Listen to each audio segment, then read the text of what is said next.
ఇప్పుడు షాపింగ్ అంటే ఎగిరి గెంతులేస్తాను కానీ చిన్నప్పుడు షాపింగ్ అంటే మాత్రం చాలా చిరాకు వచ్చేది. హాయ్ హలో నమస్తే, వెల్కమ్ టు అమ్మాయి కబుర్లు. నేను మీ లాస్య. మరి ఇంకెందుకు ఆలస్యం, కబుర్లు మొదలు పెట్టేద్దామా? చిన్నప్పుడు అమ్మతో షాపింగ్కి వెళ్తే నాన్నకి నాకు సేమ్ ఫీలింగ్. ఈ రోజంతా ఇంక ఈ షాప్లోనే అనమాట అనుకునేవాళ్ళం. అమ్మ ఏమి తన కోసం మాత్రమే షాపింగ్ చేసేది కాదు, పాపం నా కోసం చెల్లి కోసం కూడా తనే షాపింగ్ చేసేది. కానీ నాకు మాత్రం షాపింగ్ అంటే కష్టమే.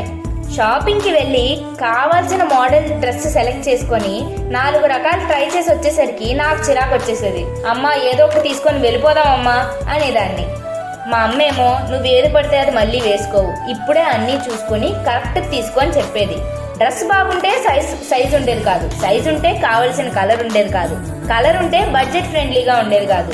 పోనీ షాప్స్లో చైర్స్ అయినా ఉంటాయా అంటే బట్టల షాపుల్లో చైర్లు కూడా ఉండవాయే. నేను నాన్న అలా మెట్ల మీద వెయిట్ చేయడం, అమ్మ పిలిచినప్పుడల్లా వెళ్ళి డ్రెస్ ట్రయల్ చేసుకొని రావడం, ఇదే నా పని అయిపోయేది. ఒక 10 షాపులు తిరిగిన తర్వాత కావలసిన బట్టలు కనుక్కొని ఇంటికి వెళ్ళేసరికి ఫుల్లుగా కాళ్ళు నొప్పులు వచ్చేసేది. కానీ షాపింగ్కి వెళ్ళిన ప్రతిసారి నాన్న పానీపూరియో బజ్జీయో ఐస్ క్రీమో కొనిపించేవారు. అది మాత్రం బాగుండేది, అదొక్కటే బాగుండేది షాపింగ్ మొత్తంలోని. మీకు ఇలా చిన్నప్పుడు షాపింగ్ ఎక్స్పీరియన్సెస్ ఉన్నాయా? మీకు షాపింగ్ అంటే ఇష్టమేనా? మీ షాపింగ్ ఎక్స్పీరియన్సెస్ ని కమెంట్ సెక్షన్ లో మాకు చెప్పండి. మరిన్ని కబుర్లతో వచ్చే ఎపిసోడ్ లో మళ్ళీ కలుద్దాం. MS Chronicles కి సబ్స్క్రైబ్ చేసి